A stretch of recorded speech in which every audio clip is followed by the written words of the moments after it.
You didn't really expect to get away with a thing like that, did you? Frankly, officer, I didn't. Then why try it? You don't care about yourself, think about other people. Driving through traffic at 50 miles an hour. Traffic? You? Oh. I'm sorry, officer. Now, you keep it up and this'll be the last New Year's you'll ever see. Unpleasant thought, isn't it? Isn't it, though? Okay, go ahead, but take it easy. I don't want to hand out any tickets tonight unless I have to.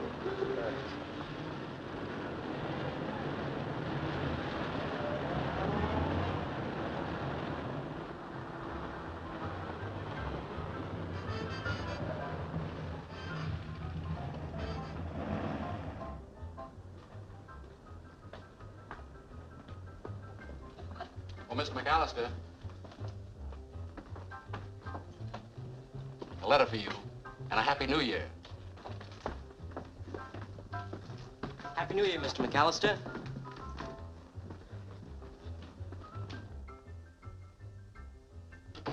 Something wrong, Mr. Boss? No. You going to spend New Year Eve alone? Yeah. You want Chang to stay. Maybe mix drink. Keep you company. No, just close the door from the outside. Chang do something wrong? You wish him unhappy New Year? All right. Happy New Year, Chang. Good night. No hurry. It's all right.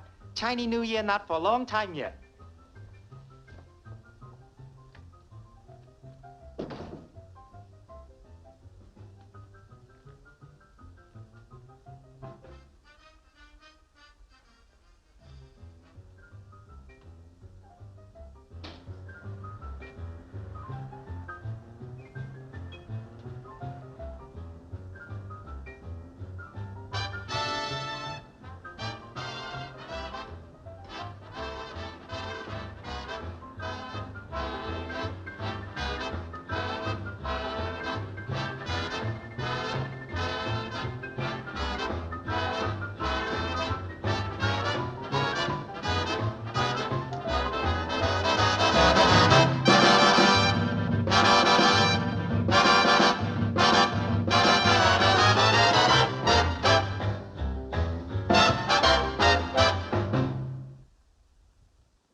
Operator. Police Department. Thank you. Police Department. My name is George McAllister. I live at 150 West 59th. I just killed a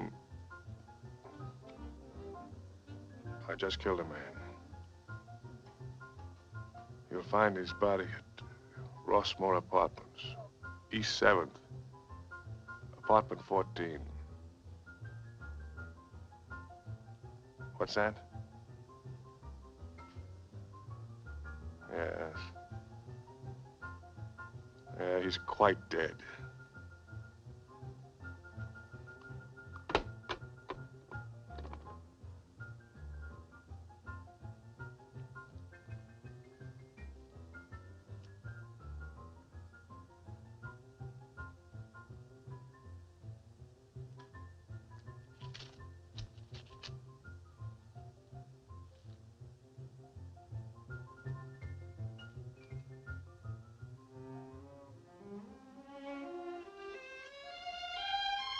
My dear George, I should have known sooner that the hatred you bore your half-brother must one day bring you to this point.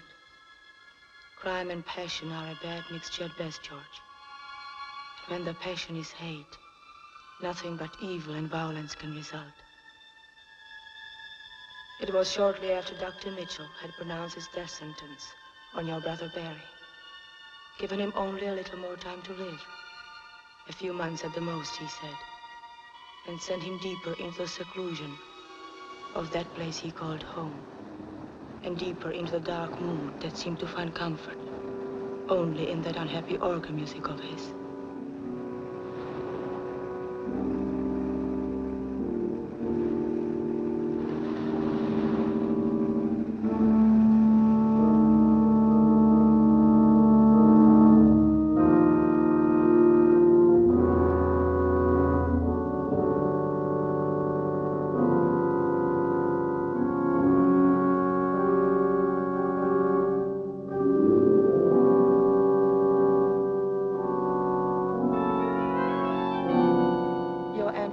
Was there, and Barry.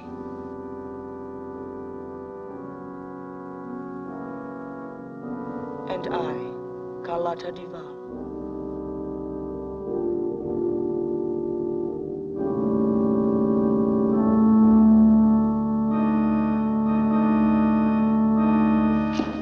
Stop it, please, please.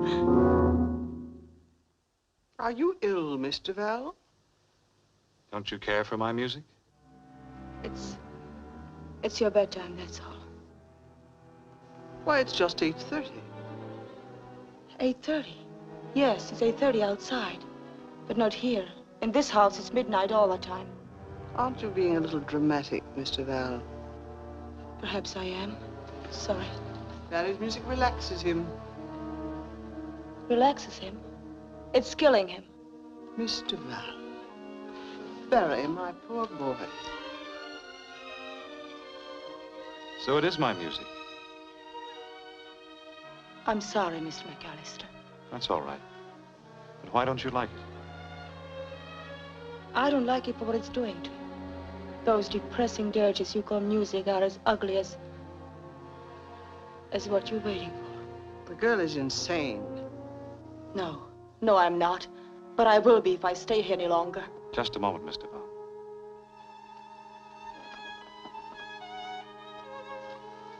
It seems you have an opinion of me. I'd like to hear it. Yes, I have an opinion of you. Barry, let her go. Mr. Val, you're exciting him, I warn you.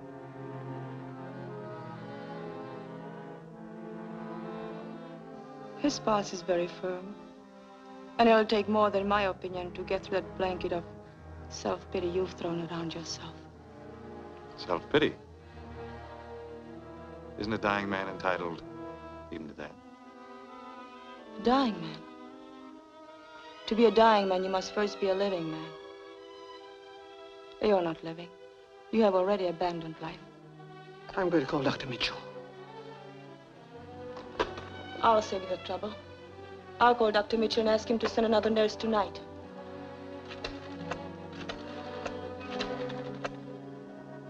Hello? Dr. Mitchell? Miss Duval speaking. Dr. Mitchell, I'm quitting. Hello, Uncle Joe. Wrong? Oh, no. No, I think Miss Duval just wanted to report that her patient is feeling exceptionally well tonight. Quitting? No, I think she wanted to quit giving me the brown pills. The big ones. Can you imagine, Miss Duval? He thought you were quitting. No, Uncle Joe. No, I think she's very happy here. And as for myself, I couldn't get along without her.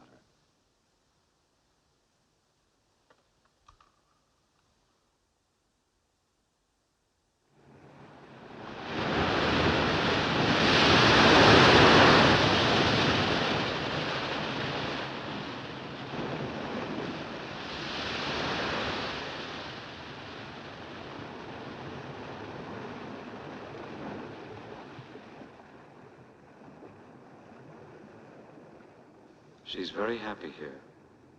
As for myself, I couldn't get along without her. I couldn't get along without her.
like my music, Miss Duvall?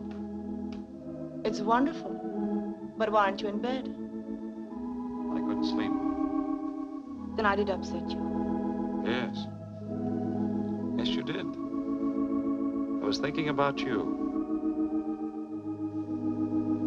There's one thing I didn't think about you, though. Of course, I didn't know it then. It was how lovely you would look coming down a staircase, wearing just that. But, Mr. McAllister, you're not supposed to. Not supposed to think about fair ladies and romance, Miss Duvall? That's exactly what I was thinking about.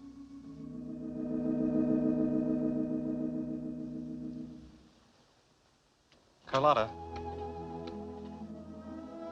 Yes, Mr. McAllister.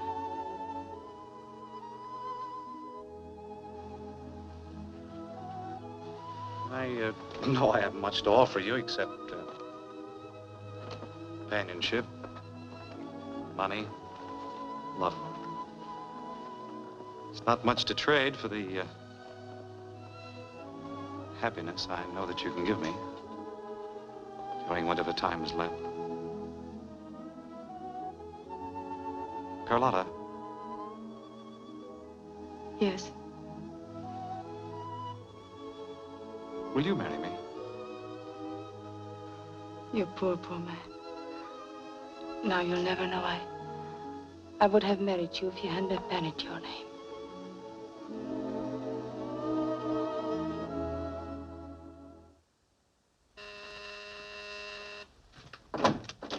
Kitten! It worked, darling, it worked. You went for it. We'll be married Monday. Great. Where's the happy event going to take place? In his apartment here in New York? No, he wants to be married in the family chapel. Ah, you're wonderful. And I love you. Oh, it's about time you said so. Never doubt it. It was my lucky day when I met Nurse Duval at that French hospital. Nurse Duval. You know, you were the only good thing that happened to me in the whole war. It was my lucky day, too. Oh, it's good to be here. If I could only stay forever. You poor kitten, you're tired, aren't you? No, I'm not tired exactly. At least not from the work. It was the strain, darling. It took such a long time, I was about ready to propose to him. Wouldn't have worked. I know the guy. I bet when the icing impersed till Miss Duval finally let him have that burst of temper, he fell off the organ bench. Practically. But I'm glad it's over. I wasn't joking when I told him I was going insane out there. I wouldn't mind a wife who was a little nuts, as long as she has a few $1 million. Come on. This calls for a celebration. Here, we'll drink to the future Mrs. McAllister. To the future which, Mrs. McAllister, huh? The Mrs. George McAllister, of course. Most certainly not the wealthy widow McAllister. Yet. Don't, George. What was that for? Well, I don't know. It's just that he doesn't seem so bad. Well, you better take another look at him. But out of respect for your opinion, I'll send the biggest wreath I can find to his funeral. Please don't. It's bad enough that our happiness depends on that. Is it our fault that he's got a body that doesn't want to stay wrapped around that penny-pinching, shriveled-up little soul of his any longer? No, no, of course not. And don't be angry with me, especially not just now when I have to leave. I'm not angry, kitten. But when am I going to see you again? It gets a little lonely up here. I'll see you as soon as I can. But, see that you stay lonesome for me. Don't go looking for a new company. Ah, kitten. You know your Georgie better than that. I certainly do know my Georgie. I'm just teasing. Hey, wait a minute. Maybe I'm the one that should be worrying. Just a little? No, darling. With me, you're my love. And Barry's my business. Trust me, I'll not mix the two.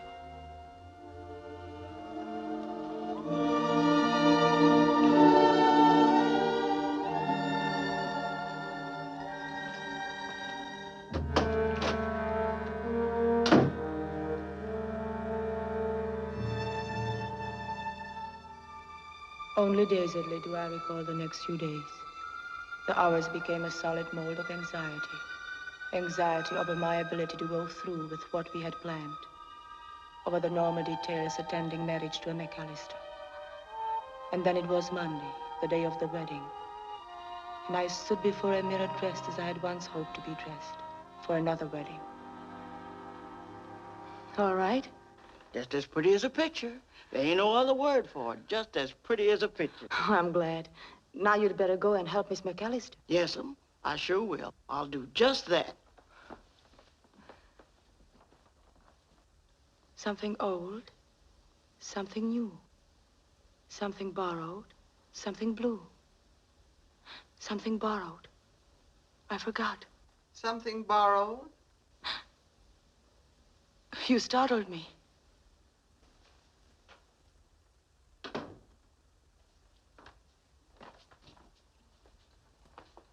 Would this be suitable, do you think?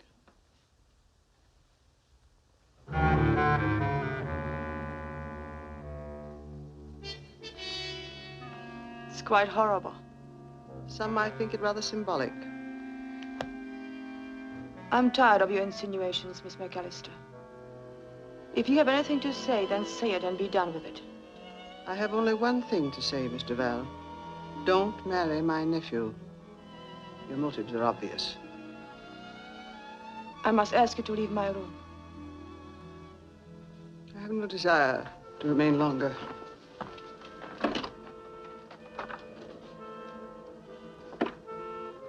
After you have repeated our conversation to Barry, I imagine he will want me to move elsewhere.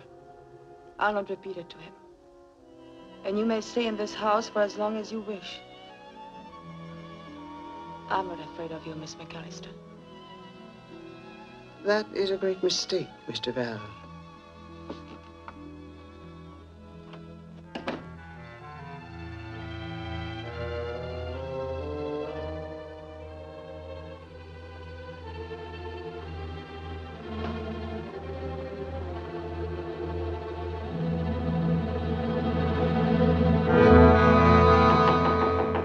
Come in. Yes, Doctor. What do you mean by that, yes, Doctor? Oh. Quite a bit different from the uniform I expected you to wear when I sent you out here. Haven't I seen Maggie, Miss McAllister, wearing this? She thought I should wear it. Something borrowed. Nasty-looking thing. Well, Miss Duval, I expect you know I didn't come up here to inspect the bride's wedding gown. I know why you came up here, Dr. Mitchell. Miss McAllister left no doubt in my mind that my marriage to Barry isn't meeting with general approval. So? I'll have to give you the same answer I gave her. Nothing is going to stop this wedding. You don't have to be antagonistic toward me, Carlotta. I didn't come here to tell you not to marry him. I just wanted to tell you something about this man you're getting. You see, I've watched him grow up in this world. And now I'm faced with the unhappy task of supervising his departure from it. No one can know how I feel about the job. Thanks, George. It's nice of you to help. And I thought it was nice of you to ask me to your wedding. No, but I really wanted you here. See, I figured that you saw the happy, eager look on my face, contentment in my eyes, might encourage even you to settle down. Abandoned hope, my dear brother. I consider marriage settling up, not down. Payment in full for all the fun you've had. Oh, then you don't approve of my getting married. Oh, now, wait a minute. Certainly I approve. I just hate to think of your widow. Practically a stranger getting all that beautiful money.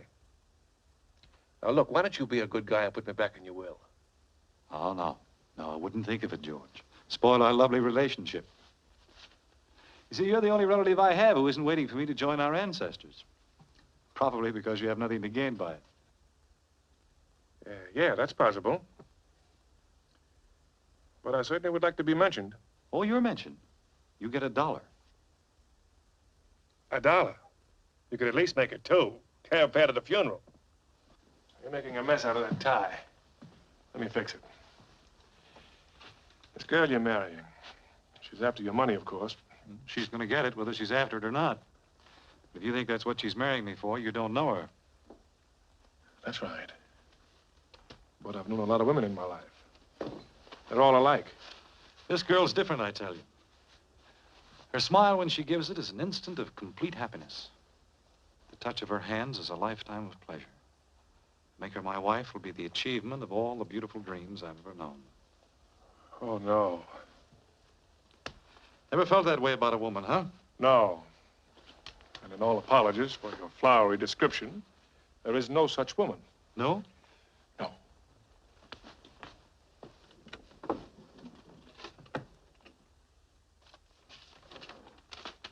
My dear Barry, well, it seems the bullet that got me in the leg was only making a detour and didn't have my name on it after all. But let's see. Oh, here it is. Listen carefully. She's a nurse. This girl is different, I tell you. Her smile when she gives it is an instant of complete happiness. The touch of her hands is a lifetime of pleasure. To make her my wife will be the achievement of all the beautiful dreams I've ever known. Ever heard those words before, huh? No. As ever, George. George who? You, Mr. McAllister. Oh, I memorized them. Thought they were so nice. Whatever happened to her, George? I don't know. Guess she must be kicking around Paris someplace. It's too bad you lost track of her. What was her name now? I don't know. I don't remember. Why didn't you marry her? And what did you do with the money that I sent you for that particular purpose? I got run over by a roulette wheel on the way to church. It's too bad you didn't marry her. Would have been good for you. You know, it still might be. I'm in a magnanimous mood, George. You find her, and I'll stake you to any business you name. If she doesn't want to leave France, I'll put you in charge of our organization over there. Well, what do you say? I'll think about it. Good, good.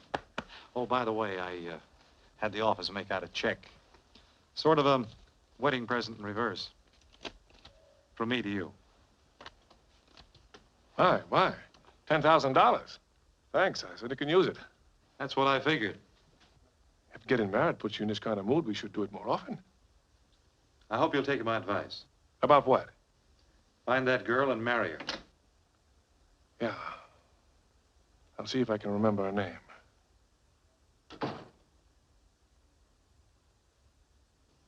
Dearly beloved, we are gathered together here in the sight of God and in the face of this company to join together this man and this woman in holy matrimony, which is an honorable estate instituted of God, signifying unto us the mystical union that is betwixt Christ and his church, which holy estate Christ adorned and beautified with his presence and first miracle that he wrought in Cana of Galilee, and is commended of St. Paul to be honorable among all men, and therefore is not by any to be entered into unadvisedly or lightly, but reverently, discreetly, advisedly, soberly, and in fear of God.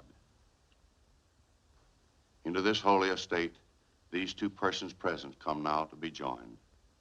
If any man can show just cause why they may not lawfully be joined together, let him now speak, or else hereafter forever hold his peace. Barry, wilt thou have this woman to thy wedded wife, to live together after God's ordinance in the holy estate of matrimony?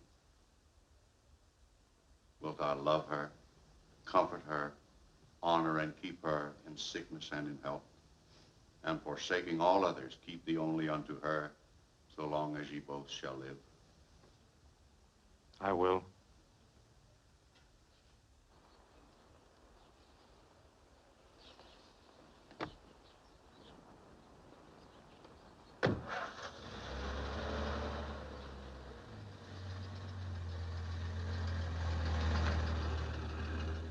The Lord mercifully with his favor look upon you and fill you with all spiritual benediction and grace, that you may so live together in this life, that in the world to come you may have life everlasting. Amen.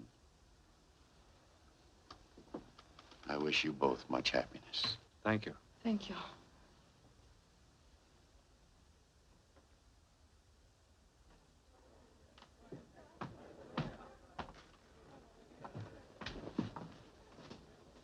Sorry. Me too. Good evening, Mr. McAllister. Any messages? No, sir, except your bill. I have it right here.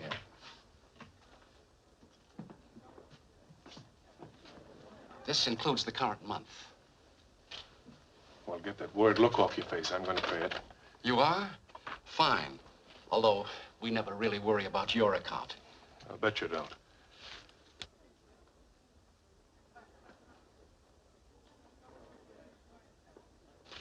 Who's the guy over there?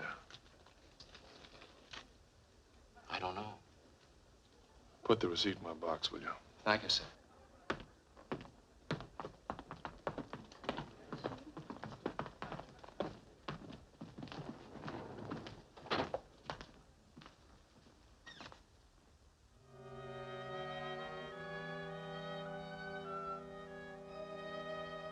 With me, darling, you're my love, and Barry's my business. Trust me, dear.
Let's have it. What's on your mind? What is this, a stick-up? You know it's no stick-up. What is it, then? Every time I turn around, I see your face. It's my face. I'll take it where I please. If you don't want it messed up, quit trailing me. If anybody's trailing you, I don't know anything about it. I got troubles of my own. They don't include you. Then what are you casing my apartment for? Your apartment? Is your name Helene? Do you work at the Chapeau Blanc? Have I got a yen for you? Helene? Helene Anderson? Yeah. Well, you know her. That's your angle. No, I just heard she moved into the apartment. What are you watching her for? She's a dame that needs watching. Girlfriend? Sometimes I wonder. I've been out of town a while. Checking up before checking in. Something like that. She wouldn't talk to me on the phone. Just waiting around to find out why. Oh. Say, I'm sorry I jumped you the way I did. I guess I'm a little nervous. Nervous? Yes. You see, I'm having a little romantic trouble myself. Oh. Now I know how you feel. I tell you what, let's go up to my apartment. We can have a couple of drinks. Do us both good. It's as good a place to wait as any. Okay. Make yourself at home. Right. Nice place you got here. Thanks. If I could support a layout like this, I wouldn't have any worries about Helene. What'll you have to drink? Bourbon, you got any? Yeah. Helene, I take it, likes nice things. Yeah. You ain't kidding. She likes anything that costs a lot of dough, if you know what I mean. When I got it, she even likes me. That ain't often.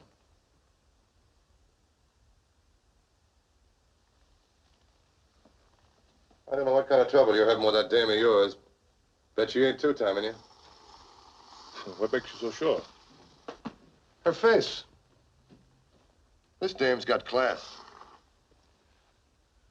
That's not the girl. That's not the one, huh? No. That's not the dame I saw coming in here a couple of days ago? And once before that? No. I haven't seen that girl since I left Paris. Oh. For all I know, she's still there. French dame, huh? Yes, that's right. That autograph. That thing she wrote on the picture. It's in English. Well, what about it? A lot of people in France write English. What are you so jumpy about, pal? I'm not jumpy. Oh. What's keeping you from your torch? Oh. Married, huh? Yes, that's right. She's married.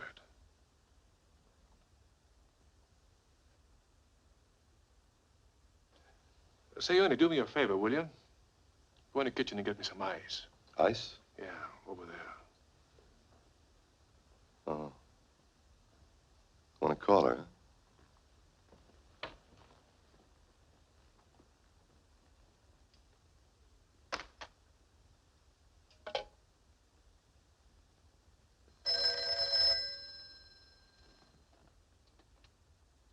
Hello? George, what are you calling for at this time of night? I just wanted to apologize for running away from the wedding and reception. Would you put Barry or my brand new sister-in-law on the phone? No. I'll give them your message. They've retired. I see. Good night, Aunt Maggie.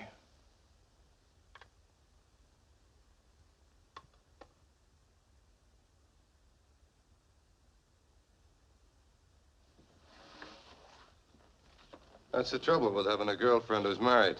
If a man answers, you gotta hang up. Tell you what, Ernie. What? Let's go see Helene. Helene? Yes, Miss Anderson. You said her name was Helene, didn't you? Why should you want to go see her? You said you didn't know her.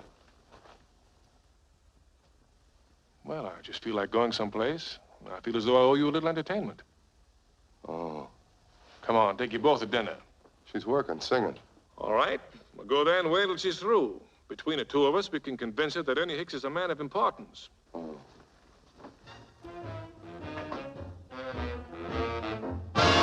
Love me or leave me, let me be lonely. You won't believe me, and I love you only. I'd rather be lonely than happy with somebody else. You might find the nighttime the right time for kissing, but it's my time for just reminiscing, regretting instead of forgetting with somebody else. There'll be no one unless that someone is you. I intend to be independently blue. I want your love, but I don't want to borrow.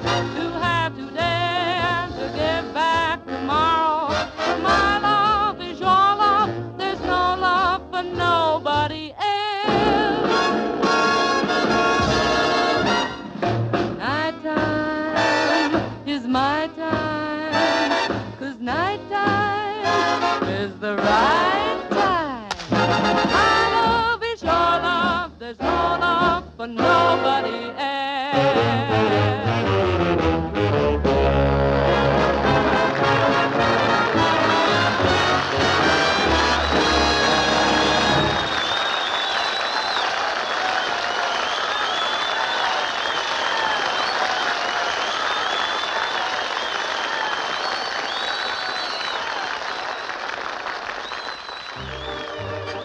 Pretty nice, huh? Very attractive. The way guys go for her, you can see why I gotta watch her. I certainly can't say that I do. She had a nice big smile for you. That was for you. Gold cufflinks you're wearing and the good stuff in that suit. Should tell you the price of both of them from 50 yards away. Ernie, you're bitter. You think she'll join us? After one gander at you, there's no doubt about it.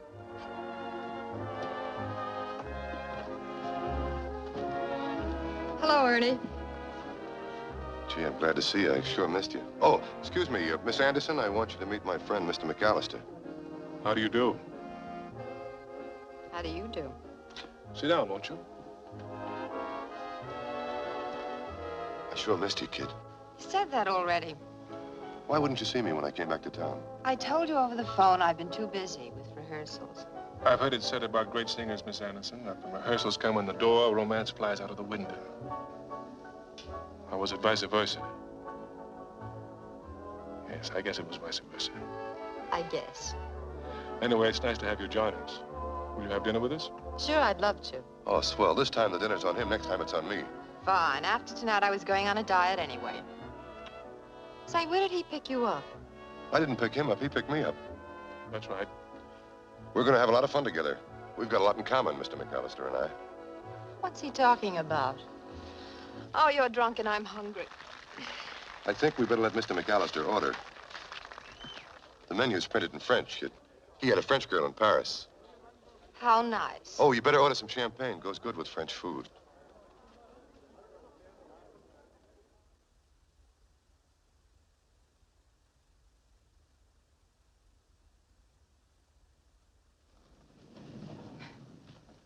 Thank you for a very pleasant evening. It's been fun, especially meeting you. My pleasure. Okay for a nightcap? No, thanks. Past my bedtime. I could use one. It's past my bedtime, too.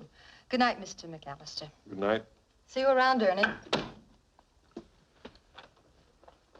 Well, I'm going to walk up, Ernie. I'll take the elevator. Say, Ernie. Yeah? About that news item. You can understand why I said it was a different girl. Sure, sure. Well, now that she's married, it's all over, and, well, you know. It's all over? Naturally. Oh. And I'd appreciate it if you didn't mention seeing her come up here. To anybody. Consider it forgotten. Atta boy, Ernie, thanks. Here's something I think it might help you out with Helene. No.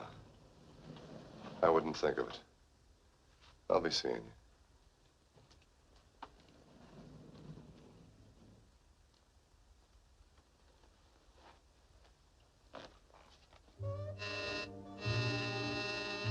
Who's there?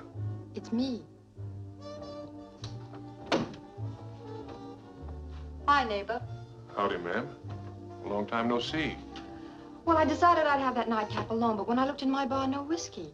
So I just ran up to borrow a cup of bourbon from my neighbor. What are you looking for? Mice. Will you drink it here or take it with you?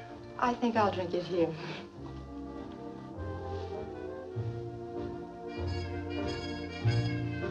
I've been wanting that all evening. Couldn't wait any longer. Me too. Really? Really?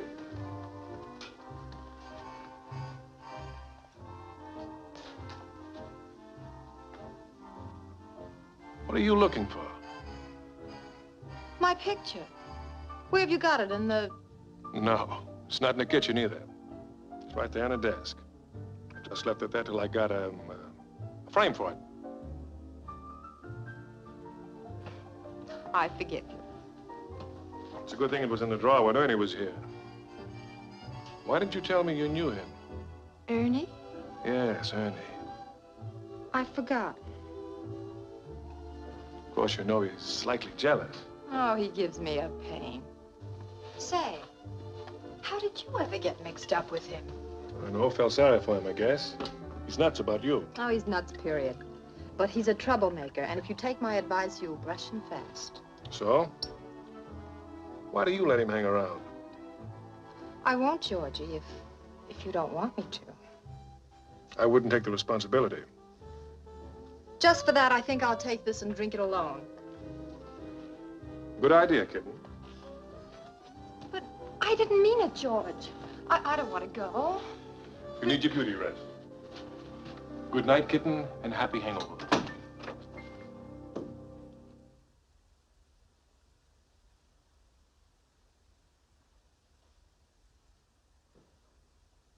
Celia, what's so interesting out those windows? Mr. and Miss McAllister, they're down by the sea, that beautiful old sea on the high cliff. On the point? Yes, sir. Ain't it wonderful, Miss Margaret, the change that's come over him since he found her? Ain't it, though? That love bug sure is a wonderful little creature. He sure is. He's one of God's chosen creatures, that little old love bug. If you finish down here, you'd better start with the bedrooms. Yes'm. And don't forget to check on the linens. Yes'm.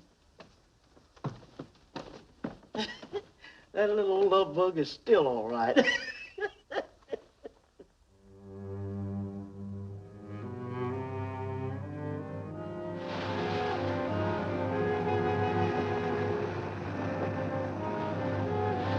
Barry, please, not so close. It frightens me. Don't worry, I'll be careful. Fall down there didn't kill me to climb back up wood. Then step back a little. You love this. The sea and the cliffs and the rocks, don't you? I do again, now that you're here. Say, by the way, you're not the fisherman's little girl that used to play over these rocks with me. No. Why? You have the same effect on me. Was she a blonde? I don't know. Her hair was always so full of seaweed.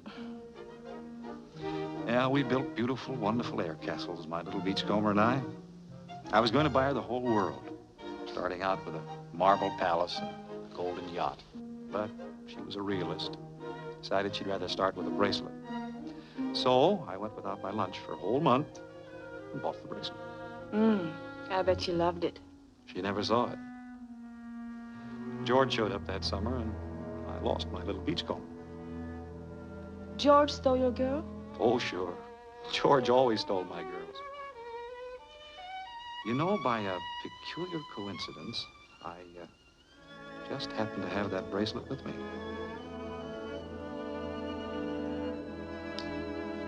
Wear it, darling. It's wonderful to regain something you've loved and lost as a child. You know what I mean? Yes. Yes, I do. How? Because of Henry. Oh, you had a little boyfriend, huh? No. French poodle. I hated the taxi cab that killed him. No wonder you dislike George for taking her from you. Dislike George? Whatever gave you that idea? I don't know. I thought... Because he's shiftless and lazy, plays too much and works too little? Because he took my girls away from me? For that, I should dislike him. Oh, nothing of the sort. I've always liked George. He's got away with him. Oh, I've always tried to get him settled down. Almost succeeded once. When was that? When he was overseas. Got a bullet in his leg. Fell head over heels in love with the nurse that took care of him. Wanted to marry her. At least that's what he wrote me. Of course, I'm always meddling in George's affairs. Even on our wedding day, I offered to set him up in any business he'd name. If he'd find that girl and marry her. He wouldn't, I suppose. No. Same old George. Couldn't he remember her name? Oh, darling, you're getting cold. Here I am boring you with a family skeleton. Come on, I'll take you back to the house. Oh, Barry, I've been thinking about your New York apartment. I'd like to fix it up a bit in case we get to use it more often. Well, that would be all right, but... You'd rather I didn't? Oh, no, of course not. Go ahead and do it if you'd enjoy it. I'll have Hammer bring the car.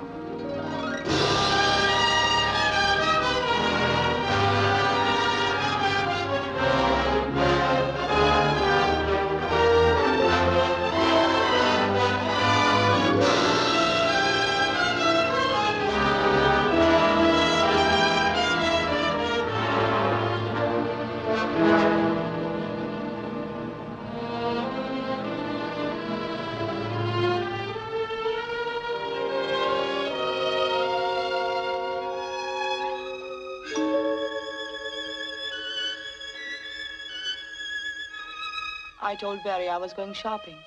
Hammer brought me in. He didn't bring you here. No, of course not. I had him let me off at Barry's apartment. Then I took a cab. Smart girl. Know how much I missed you? What's the matter? I don't know what's wrong with me. I'm upset. About what? You don't mean to tell me that my dear brother isn't feeling well, I hope. He's feeling all right. But, well, George, he told me some things about you, and I had to see you. Oh, I know I'm being foolish. Tell me I'm being foolish, darling. That they aren't so. That I'm just upset because I got too lonesome for you. If they bother you, kitten, they aren't so. He said you wanted to marry me in France. You?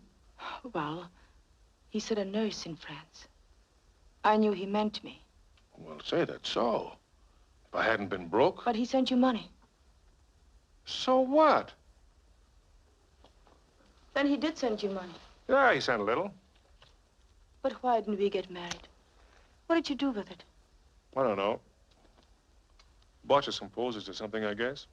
Wasn't enough to think about. But if we didn't need much, just a little on each other would have been enough. Now, look, honey, you're making something out of nothing. You're letting him fill your head with a lot of doubts about me when you know he hates my guts. But he doesn't, George. He likes you. Look, honey, I've known him a lot longer than you have. He doesn't hate you, George. He doesn't. All right, kitten. All right. Anything you say. But you gotta let me run the show. Have I ever steered you wrong? No. No, of course not. Then you gotta trust me. Will you? I do, of course I do. It's just that it's more difficult than I thought it would be out there. I know. It isn't exactly easy in here either. But you mustn't doubt me. Forgive me, darling. I'm just confused. And I better be going. You want to go? But I've got to.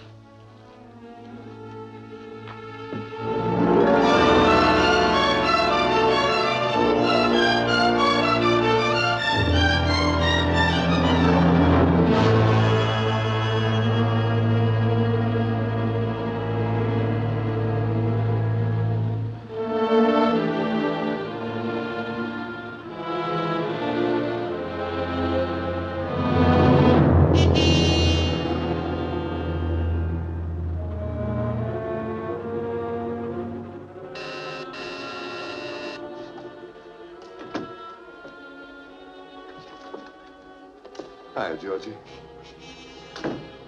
Look, Ernie, I'd like to have you stay, but I've got to change and go out.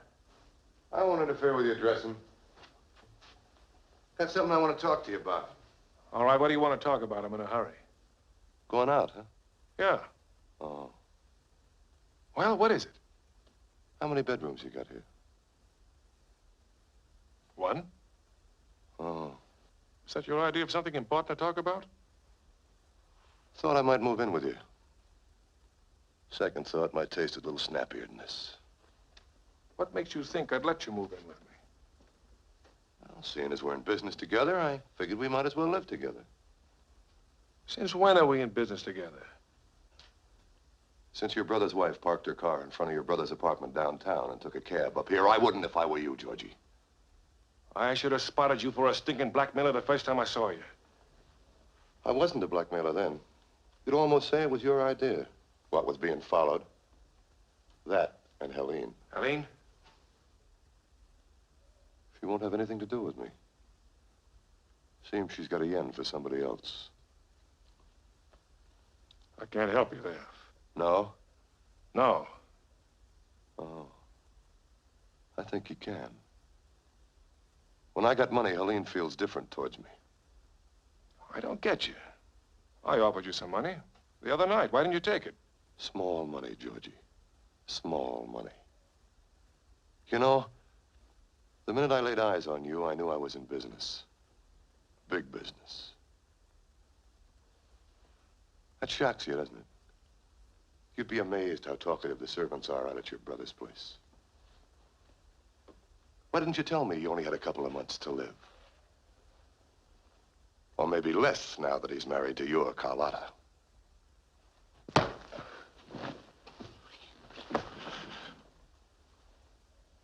I got too much money invested in you, Georgie.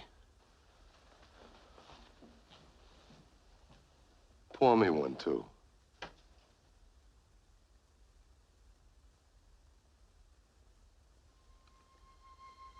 My mind was a welter of confusion after leaving your apartment that afternoon. It was the first time I had ever really doubted you, George. But I doubted myself, too. And I was frightened as I approached the house.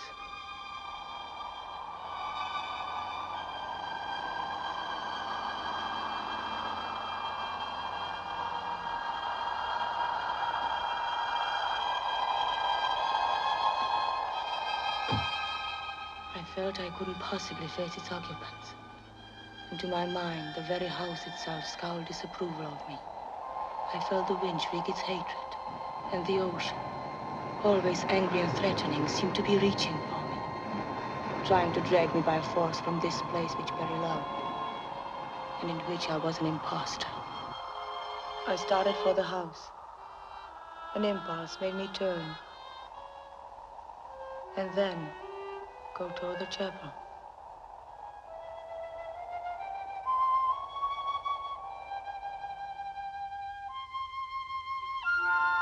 As I stood inside the door, I looked at the place where we were married, Barry and I.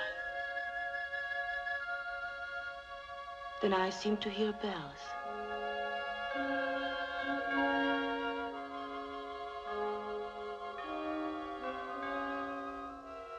And a voice.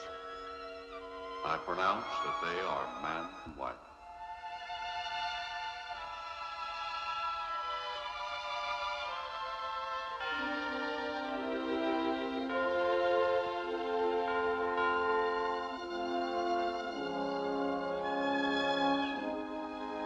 I knelt there for a long time, but peace would not come to me. I'm sure that if I prayed, my prayers were so confused, I wondered if even God could understand them. I was about to leave when there was an awful crash.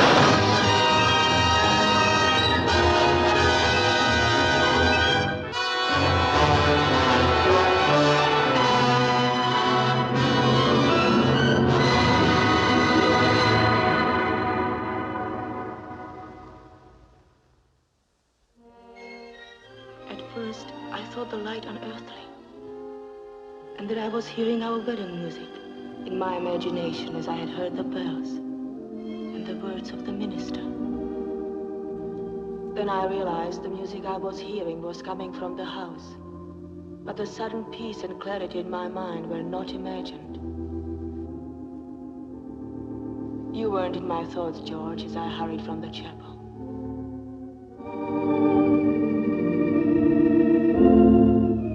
I went through the doorway of the house, my house, and for the first time it welcomed me. It was then I knew I had to tell Barry about myself.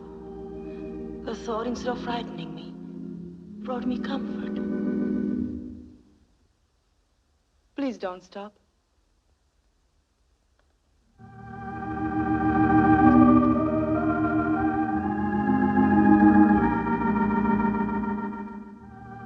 Say, do you know that the room lit up just now when you walked in? Tell me, what's the cause of this new radiance? Clear conscience. A wife with a clear conscience? I never heard of such a thing. It's the clear conscience I'm about to have. Barry, you really don't know much about this new wife of yours. Doesn't that ever bother you? No. Say, what is this, a confession? Yes. Well, that probably means I'll have to bear my lurid past. No dice. Please be serious, dear. Serious? About your past? Just some of it, Barry. There are some things you have a right to know. You may not like me quite as much or at all. But that's a chance I have to take. I don't think I could live with myself if I... Say, you are serious, aren't you? Yes. Carlotta, I know about you. You know what? All that I want to know. All that's important. You see, darling, every man has a picture of the woman he loves.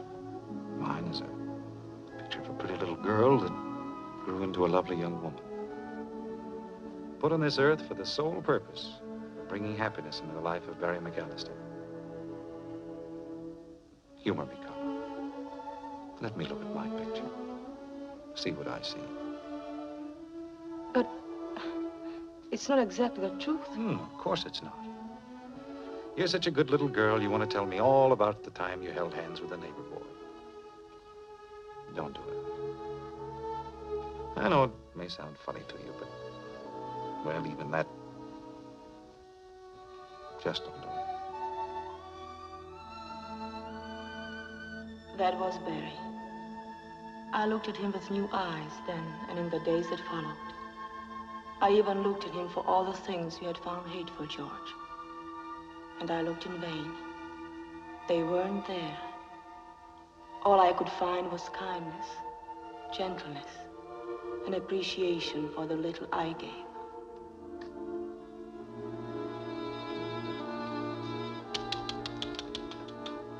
What are you clucking about? Hotel service, very bad, very dusty. Well, you've done all the dusting up here. Finish it up and get out, will you? Yes, sir, all finished. Wait a minute. Chang, Yes, sir. I want to give you a bit of advice. If you ever fall in love, admit it to yourself right away. Don't wait until it's almost too late. Oh, that could not happen to Chang. Why not? Haven't you ever been in love? Oh, yes. In love many times. Once with girl. Hurt too much. Now Chang fall in love only with roast duck, weekly paycheck, riding streetcars, and going to movies. It's a sound idea. Only it won't help me any. Confucius have many helpful words for people in all kind of trouble, except love. For them, he have only sympathy. Chang would not like to be in love with one so lovely and so good as her face showed this one to be. Why? The better she is, the harder to lose. What makes you think I lost her? Someday, everybody lose everybody. That is why Chang never fall in love with girl again. If she mean all the world to you, and you lose her, then you have lost the whole world. If she mean more than life to you, and you lose her, then you have lost all of life. But if she mean more than your soul to you, and you lose her, then you have lost your own soul.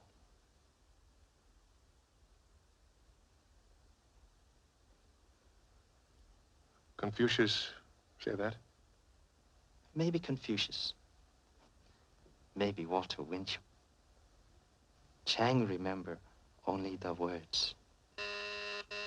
I go. Oh, I'll get it.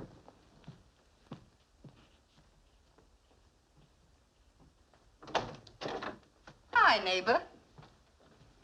Hello, Helene.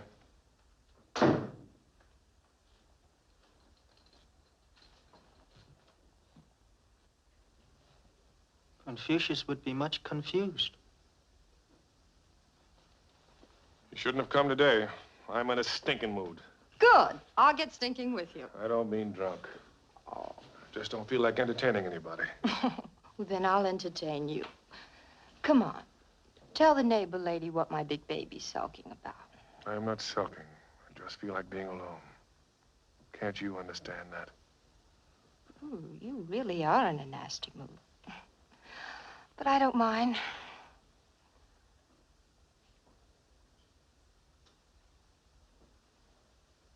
Oh?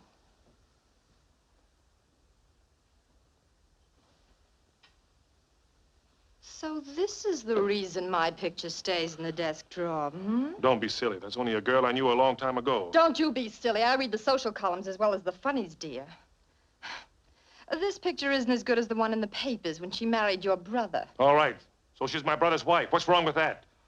For George, with all my love. A very chummy family, aren't you? Get out of here, you little tramp, before I throw you out. I'll go. And I'll remember what you called me to. And while you're at it, remember not to come back. George, I didn't mean anything. I want to stay. Well, I meant it. Darling, please try to understand. I was jealous and, well, you're the one guy that never called me a tramp. Well, beat it if you don't want to hear it again from the same guy. Oh, you'll be sorry for this, George.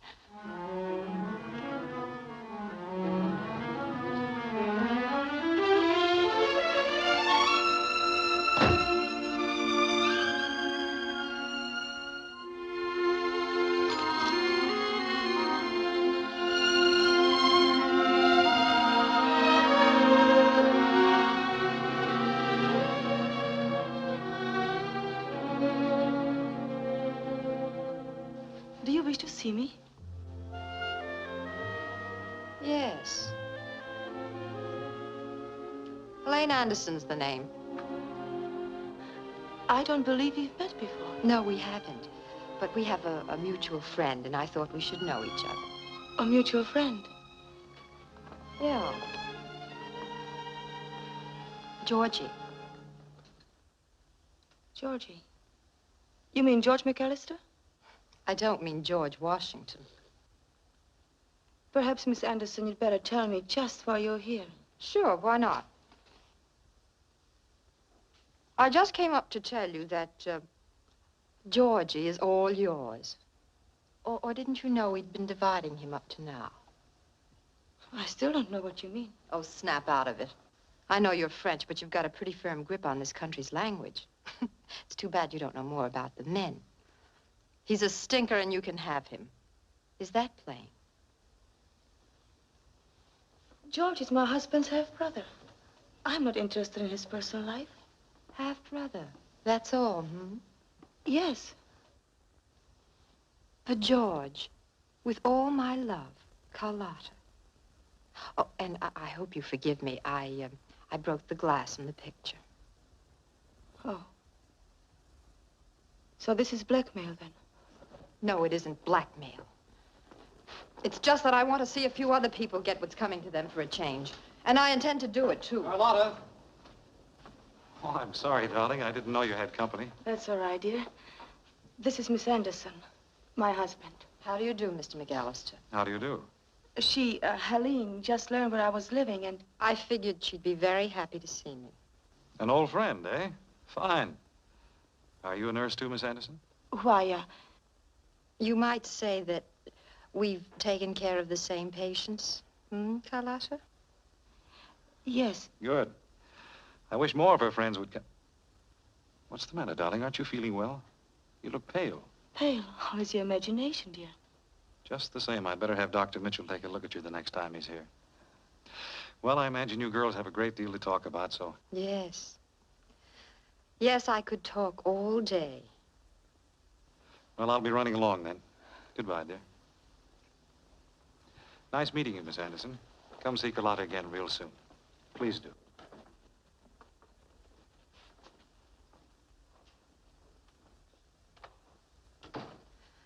Well, I guess I'll be running along, too. Miss Anderson. Yes?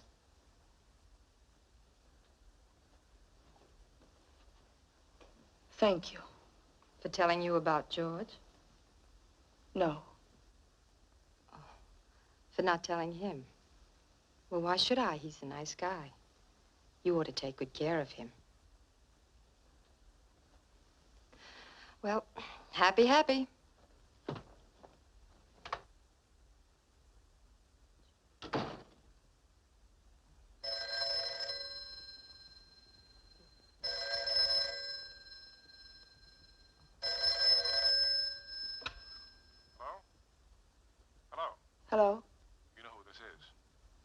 Yes.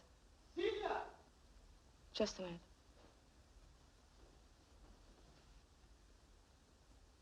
Yes, George. What do you want? Where have you been? Why haven't you talked to me? Why haven't you been in town? I've been busy. This is dangerous and foolish. I know it's dangerous, but I've got to talk to you. This is important. We're in trouble. You must, Carlotta. It's important. Why not this afternoon? No, it's impossible. No, I can't. I can't talk anymore. All right, I'll try. Yes. Yes, tomorrow afternoon. Yes. All right. I promise.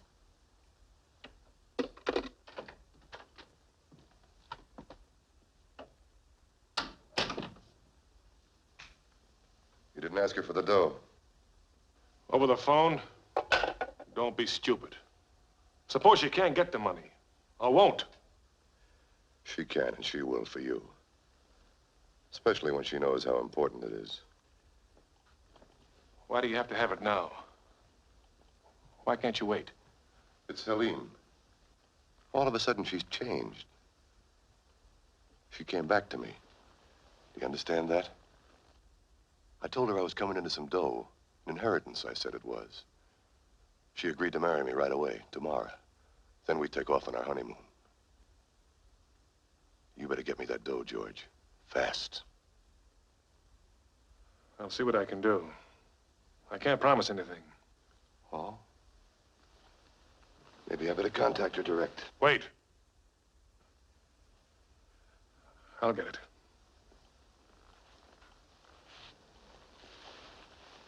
Okay, George. Your call upset me. But I was certain your plea of trouble was simply an excuse to see me. I had no intention of keeping my promise to visit your apartment the next day, Christmas Day. I was determined not to see you again. I never wanted to. Come in. How pretty you look. Merry Christmas, darling. It's not Christmas yet, silly. It is for you. I want to give you a present. But why don't you put it under the tree? I can't wrap packages, especially this one. Henry.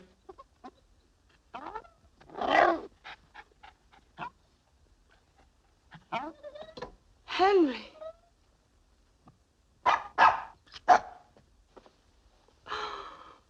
Barry, you remembered. Oh, he's a darling. He seems to think the same about you. Oh, another thing, darling, I invited George out for our little Christmas Eve party. George? He called me at the office, seemed kind of lonesome, so being Christmas and everything, I asked him out.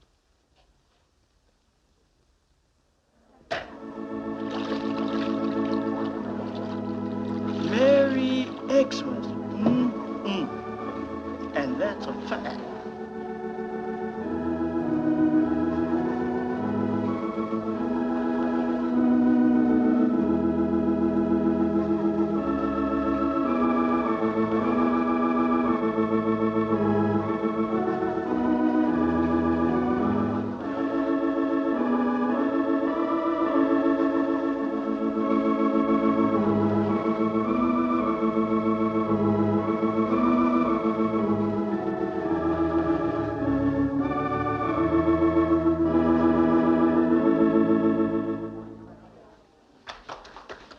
Thanks. I know you play Reverend McDonald. You must have a number that'd be appropriate. I sure have, and it'll be a pleasure. Good.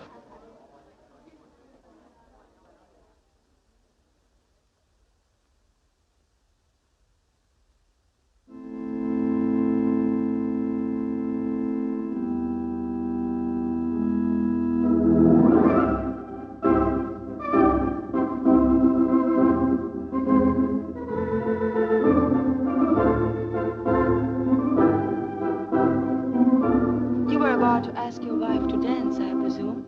I was? I was. Excuse me.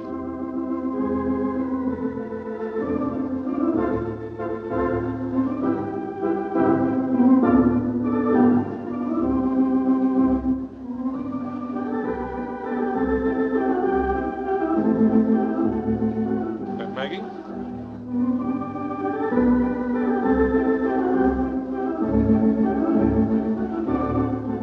Merry Christmas, George. Be merrier Christmas if you let me dance with your wife. Now, Maggie, steps on my feet. You're so gallant, George. You can step on my feet for a while, darling.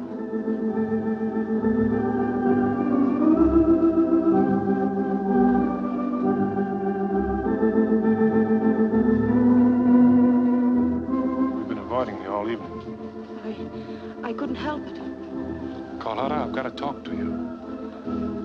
but not here. All right, then. Out there.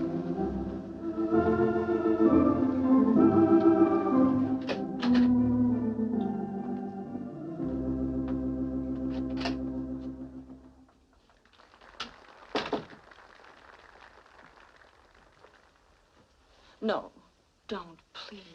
No one can see us here. You said you wanted to talk to me. There was trouble. What kind of trouble? We're being blackmailed. Blackmailed? By whom? Oh, by a guy by the name of Ernie Hicks. You wouldn't know him. He saw you coming to my apartment a couple of times. Started checking. Checking? When? A long time ago. I thought I could handle it. I didn't want to worry you. I knew it'd be harder for you to stay out here if you thought someone was watching us. Then why tell me now? Because we were whipped, Carlotta. Can't you see, when that blackmailer learned our plan, we no longer had a plan? Oh, I've lost the money that I know.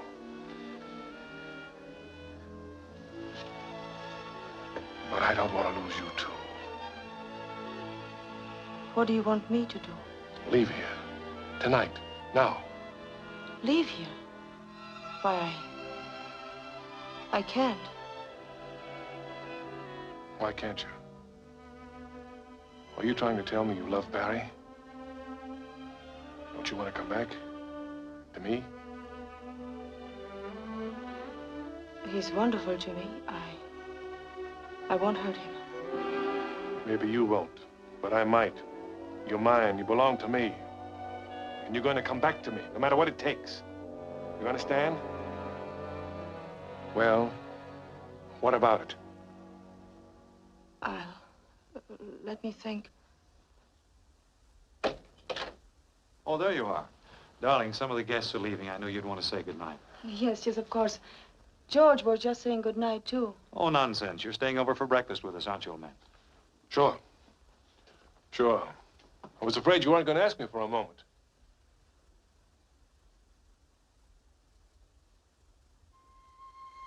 I couldn't think of going to sleep. I knew the thoughts that were going through your head. And I was afraid of what you might do to Barry. The last vestige of my regard for you died when you told me of the blackmailer. For you were the only blackmailer, George. You were trying to blackmail me into returning to you. Your words kept hammering in my head. Maybe you won't, but I might. You're mine. You belong to me. And you're going to come back to me, no matter what it takes. You understand?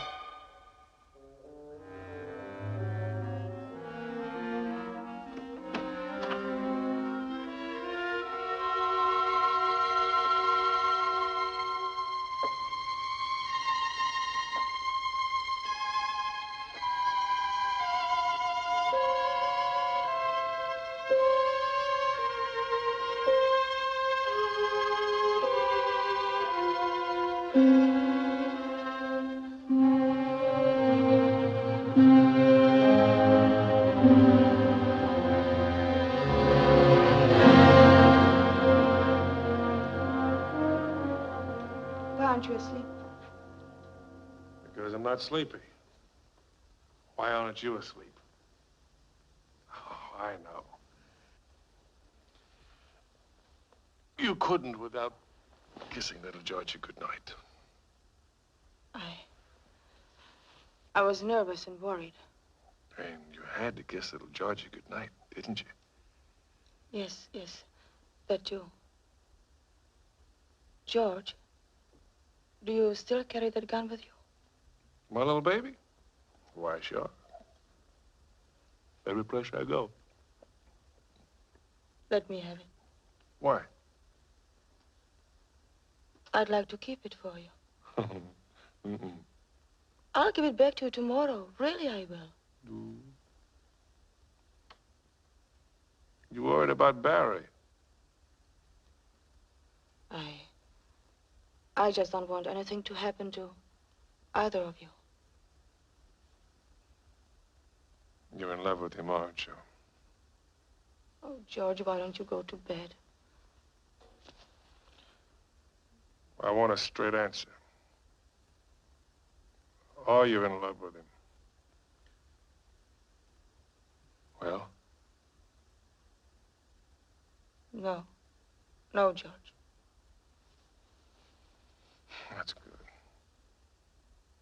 Because if you had fallen in love with him, I don't think baby here would like it very much. But it's silly of me to think that you could fall in love with anybody else. There's no one quite like Georgie. Don't drink any more, George. Please go to bed. You do want to come back, don't you?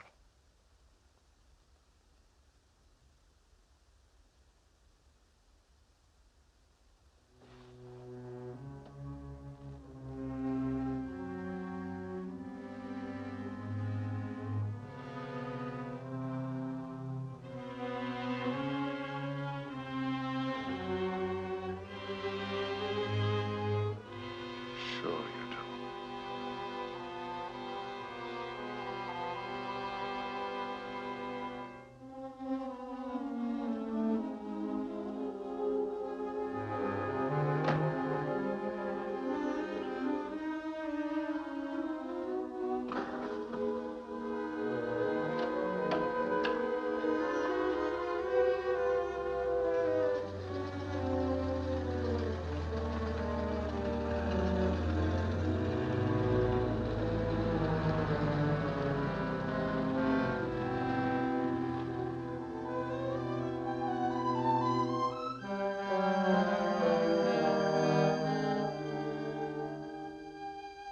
The next morning, my decision had been made.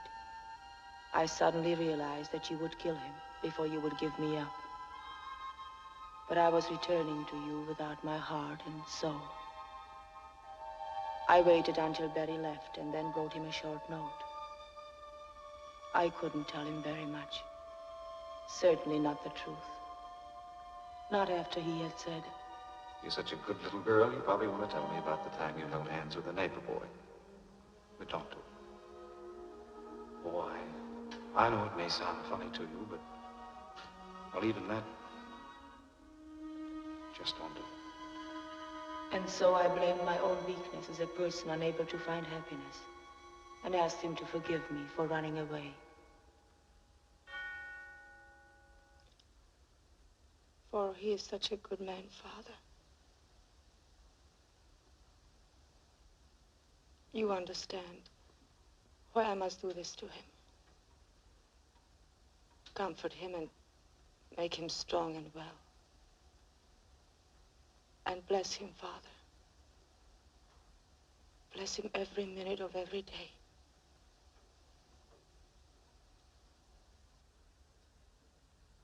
And, dear Father,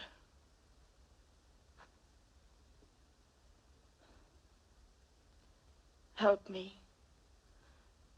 just a little bit too. Please. Please. Amen.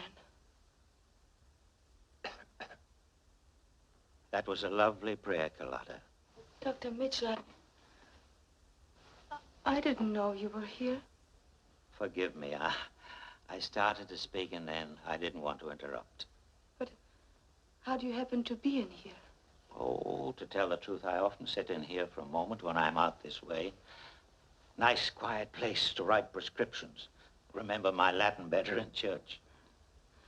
Oh, well, I'll leave you alone. No. Sit down a minute, please.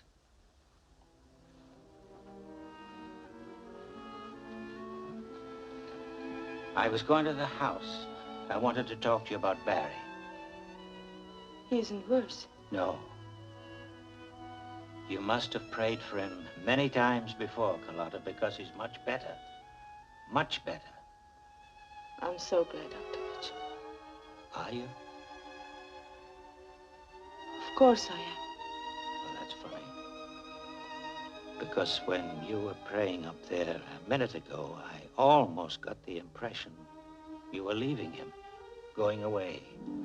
Why, Carlotta? I thought you were happy here. I thought you meant this marriage. There are reasons, Dr. Mitchell.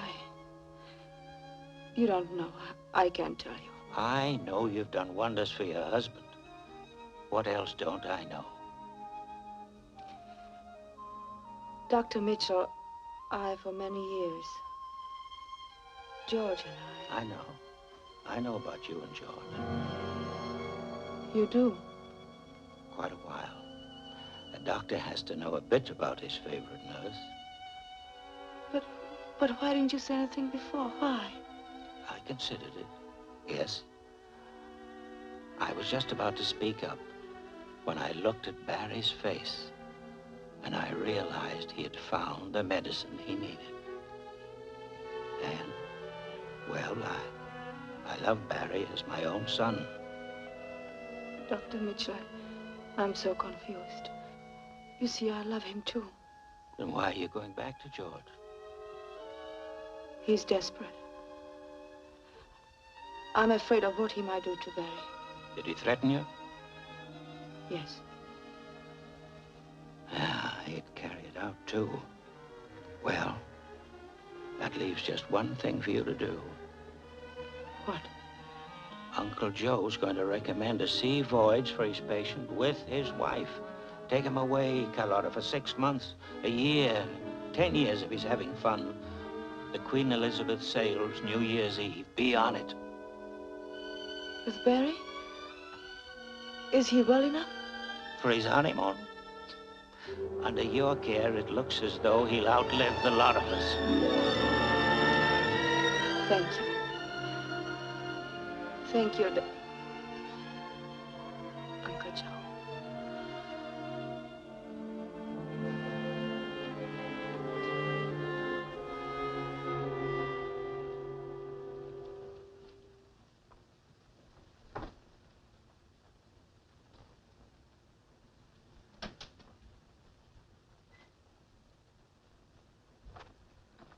What are you doing here? I was merely making sure that Celia cleaned properly. I'm taking care of Barry's room. I thought perhaps you were leaving. I was never more sure that I'm staying.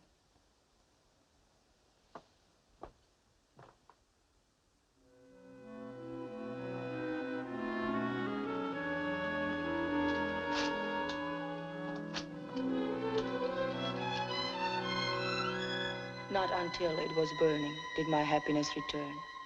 And even then, it was happiness overshadowed by foreboding. There was reason for foreboding.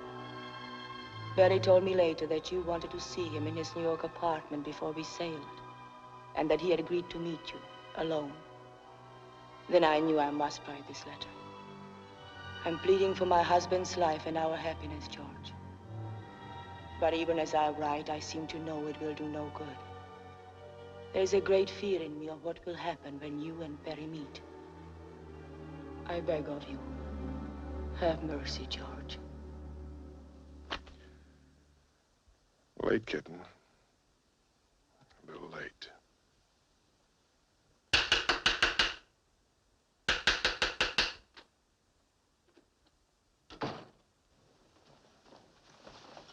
You all right, Mr. McAllister? Why you call police? Homicide Bureau. I expected you, but not so soon. He's hurt. We should call doctor. No, I'm all right. We found that guy. You were right. He is quite dead. Hey, can't you see? He's sick. You're not kidding. He's sick, all right. Got a bullet hole clean through him. If you want to ask him any questions, you better do it here and fast. I'll call a doctor and an ambulance. Please, Mr. McAllister. You'll be all right. You tear your coat. Shut up. Try to remember, McAllister. I hate to make you talk now, but some things we gotta know. Why did you kill him? What was the fight about? What happened? Homicide. Send a doctor and an ambulance over to 150 West 59th. Yeah, and don't spare the horses. Try to think, McAllister. What happened? What happened?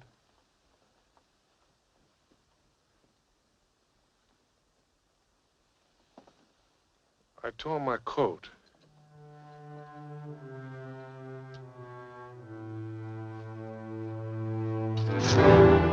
Yes, I tore my coat. Although the tear in the coat had nothing to do with my errand there tonight. I wasn't thinking about anything when I stepped into that corridor except the job I had come there to do.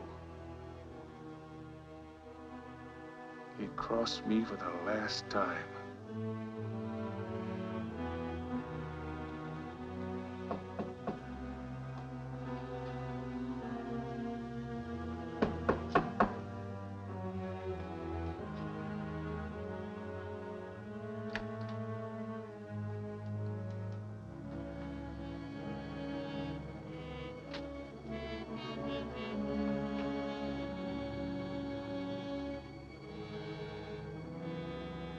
Nice layout. I got it for Helene. You're giving me the dough to pay for it. Money? I didn't bring any. I told you tonight was the deadline. I wasn't kidding. I know, pal. But things have happened. Our plans have changed a bit. My sense of humor ain't so good tonight. My plans haven't changed. Now quit stalling. Give me the money now. I'll have to swim for it. Mrs. McAllister and her husband are sailing tonight on the Queen Elizabeth. To be gone a long, long time. Oh.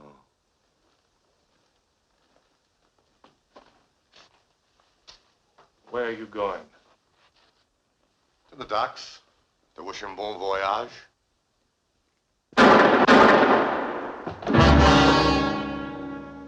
Bon voyage, honey.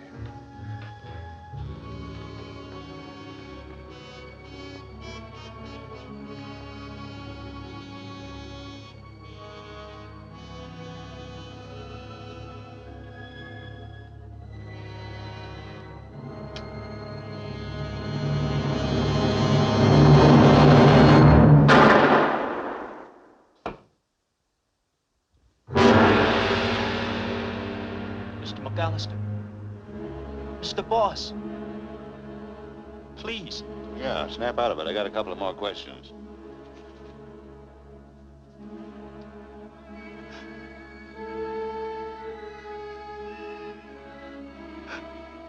No, please. Mr. McAllister answering questions elsewhere now.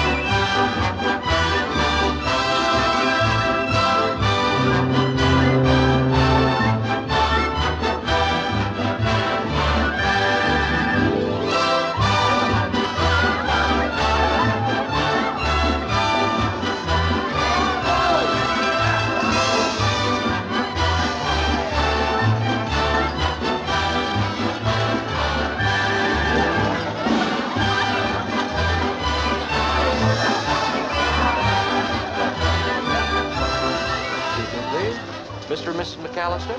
Yes? Telegram, sir. Oh, thank you. Thank you, sir. What is it? Same old George. You'll never change. Unavoidably detained. Wish you and Carlotta a Happy New Year. Love, George. Happy New Year, darling.